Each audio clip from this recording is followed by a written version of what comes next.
Today I'm going to show you how to use speedsew fabric glue so you get the best results every time. Right now in stores you may see our original speedsew tube. To open it, simply remove the cap, flip it around, and use the pointed tip to puncture the aluminum seal. With the original tube, we recommend squeezing a small amount of speedsew onto a dish or container lid and using a cotton swab or a toothpick for a more precise application.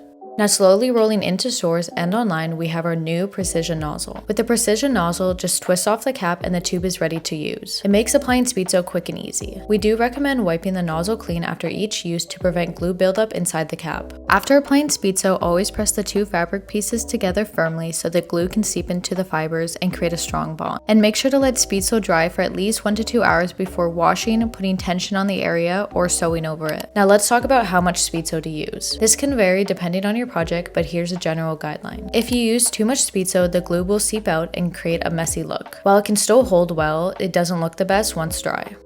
If you use too little speedsew, you'll be able to see the fabric clearly through the glue, the bond will be weak, and once dry, it can be easily pulled apart.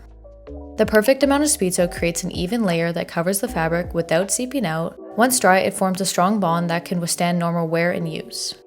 If I missed anything, please comment any questions you have below.